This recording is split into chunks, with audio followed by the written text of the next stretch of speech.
how has Hasidic teachings helped you in your practice and in your view of yourself as a holy body, if you want to call it so? In every way. In every way. It's incredible how, I could learn something within the scientific world, and then you open up a Tanya, and there it is, this constant struggle Mm, of, oh, I wish that, constantly what I hear from other people, that, I if only my body was smaller, etc., or that choice that we constantly have it within our thoughts of, am I going to choose that thought? Am I going to, go with that belief, or am I going to let go of it and realize that I'm actually a divine being, that God put me here? I mean, mm. that's, the Bainani struggle. There's this struggle to constantly work on the thoughts, our speech, our emotions, our deeds. That it's totally all there. All connected. So how do we do that? Like, how do we look at ourselves as a divine being rather than just an ornamental body? How can we switch our thoughts?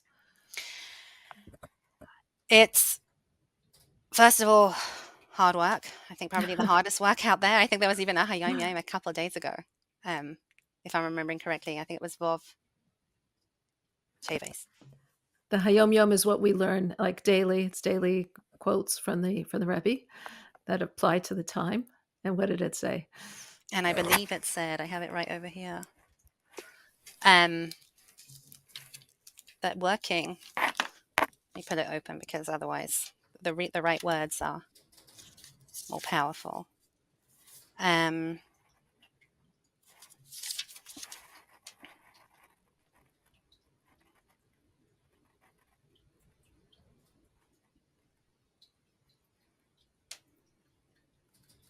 Okay, so there was a Hayom Yom, but then there's the edition that I have has this little explanation underneath. I don't know if you could see that here.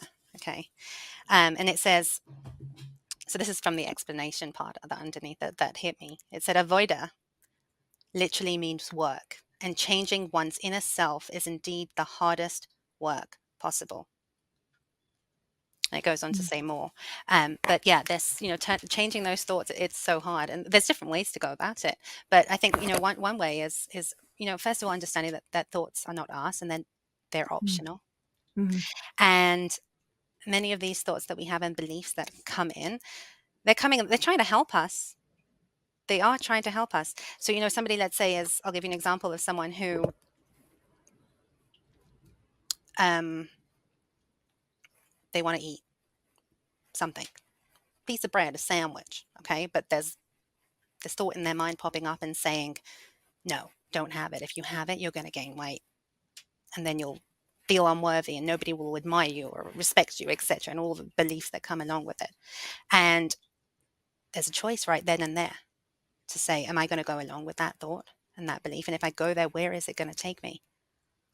Or am I going to actually say, thank you? Thank you for coming and trying to help me. I know that you mean the best for me, but if I go down that road, I may end up losing my period. I may end up my hair falling out. I may end up, with a heart attack, for God forbid. I don't want to go there. And instead, I want to focus on what I really value. I want to show up in life.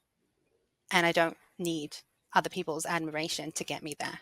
So instead, I'm going to say, you know what? I'm hungry right now. And I know that that's going to be a filling lunch if I have that bread. Let's let me get mm. into a sandwich. And so instead, I'm going to go ahead and I'm going to eat that and say, thank God, thank you. Thank you, Hashem, for this food that I now have the energy to go ahead and do whatever I need to do.